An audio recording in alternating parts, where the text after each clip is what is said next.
जो लोग आज तुम्हारी जरा से भी इज्जत नहीं करते हैं, तुम्हारी वैल्यू को नहीं समझते हैं, कल वही लोग तुम्हें खोना नहीं चाहेंगे, तुमसे बात करने के लिए तड़पेंगे। और ये तभी होगा जब तुम डार्क साइकोलॉजी की ये 3 ट्रिक समझ जाओगे। और ध्यान रखना, तीसरा ट्रिक, उसमें इतनी पावर है कि सामने वाला चाहकर भी तुम्हारे बारे में सोचना बंद नहीं कर पाएगा। लेकिन अगर तुमने उसे मिस कर दिया तो जिंदगी भर कंफ्यूज रह जाओगे, ये सोचकर कि लोग तुमसे अट्रैक्ट क्यों नहीं होते हैं।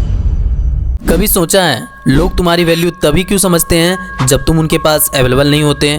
और जैसे ही कोई तुम्हें इग्नोर करता है, तुम उसके बारे में और ज्यादा सोचने लगते हो। उसके मैसेजेस, उसके रिप्लाई सब तुम्हारे लिए ऑब्सेशन बन जाते हैं। अजीब लगता है ना? लेकिन ये सब रैंडम नहीं होता, इसके पीछे हिडन ट्रिक्स काम करती है, जिन्हें अगर तुम समझ जाओ तो अपनी वैल्यू दूसरों के सामने डबल कर सकते हो। तो अगर तुम रेडी हो तो चलो शुरू करते हैं the dark game of mind.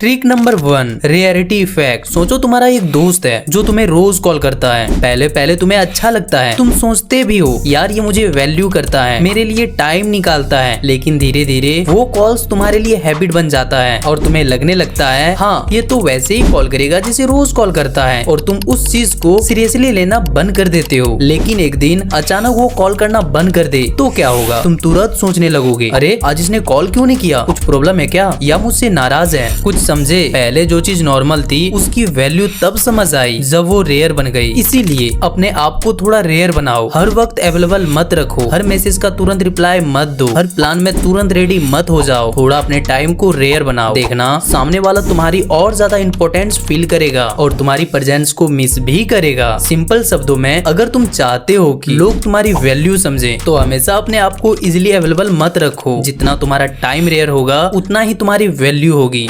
Number 2, reverse attention. ये वाली पॉइंट मैं आपको अच्छे से समझाती हूँ। मान लो आप मुझसे डेली बात करते हो, शुरू में मैं आपके ऊपर बहुत इंटरेस्ट दिखाती हूँ, आप मैसेज भेजते हो तो तुरंत रिप्लाई करती हूँ, आपकी बातों पर हमेशा एक्साइटेड रहती हूँ, आपकी हर बात को इम्पोर्टेंस देती हूँ और आपको लगता है कि हमारा कनेक्शन बहुत स्ट्रॉन्ग हो रहा है। लेकिन धीरे धीरे मैं थोड़ा कोल्ड बिहेव करना शुरू कर देती हूँ, जैसे आपके टेक्स्ट का लेट रिप्लाई देना या फिर पहले जैसा इंटरेस्ट कम दिखाना। अब इस सिचुएशन में आमतौर पर आप क्या करते हो? आप और ज्यादा मेरे पीछे पड़ जाते हो, बार बार मैसेज करते हो जैसे क्यों इग्नोर कर रही हो, क्या हुआ, रिप्लाई क्यों नहीं दे रही, या फिर हर वक्त मेरा अटेंशन खींचने की कोशिश करते हो। और यही आपकी सबसे बड़ी गलती होती है। बस हो गया ब्रो, अब तुम इसके पीछे का साइकोलॉजी समझो। ह्यूमन ब्रेन एक सिंपल रूल फॉलो करता है, जो चीज इजीली मिलती है उसकी वैल्यू कम हो जाती है। जब सामने वाला तुम्हें इग्नोर करता है और तुम और ज्यादा पीछे पड़ जाते हो तो तुम्हारी वैल्यू उसके दिमाग में गिर जाती है। वो सोचने लगता है अरे ये तो वैसे ही मेरे पीछे भाग रहा है तो मुझे एफर्ट डालने की क्या ही जरूरत। और उसके बाद क्या होता है, वो और ज्यादा कूल्ड बिहेव करेगा और तुम और ज्यादा डिस्पैरेट लगने लगोगे। अब तुम्हें करना क्या है, जरा ध्यान से सुनो। इस सिचुएशन में तुम्हें अपना रिएक्शन रिवर्स करना है। मतलब अगर वो तुम्हें इग्नोर करे तो तुम भी उसके पीछे मत भागो, तुम भी थोड़ा डिस्टेंस क्रिएट करो, रिप्लाई लेट दो, अननेसेसरी एफर्ट मत दिखाओ, बस 2-3 दिन चुप रहो। इससे सामने वाले के दिमाग में कंफ्यूजन शुरू हो जाएगी और वो सोचेगा ये तो मुझे हमेशा अटेंशन देता था, अब इग्नोर क्यों कर रहा है। और वही कंफ्यूजन उसे दोबारा तुम्हारी तरफ खींच लेगी और वो तुम्हारी अटेंशन पाने के लिए तुम्हारे आजू बाजू मंडराने लगेगी।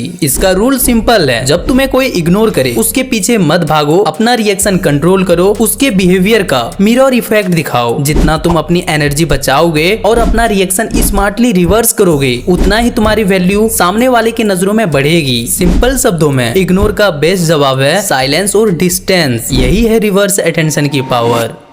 Number 3, mysterious power. सोचो तुम्हारा 2 दोस्त है। पहला दोस्त हर चीज ओपनली शेयर कर देता है, उसने क्या खाया, कहाँ गया, किससे मिला, सब कुछ इंस्टा स्टोरी पे अपडेट कर देता है, उसके लाइफ में कुछ भी हिडन नहीं होता। और दूसरा दोस्त थोड़ा सीक्रेटिव है, शांत रहता है, ज्यादा बातें नहीं करता, कभी कभी कुछ शेयर करता है पर वो भी एकदम क्लियर नहीं होता। ना ही तुम्हें उनके एग्जैक्ट प्लान पता चलते हैं और ना ही उनके इमोशन के बारे में कुछ पता चलता है। तो अब तुम बताओ तुम्हें किस दोस्त के बारे में ज्यादा क्यूरियोसिटी जगेगी?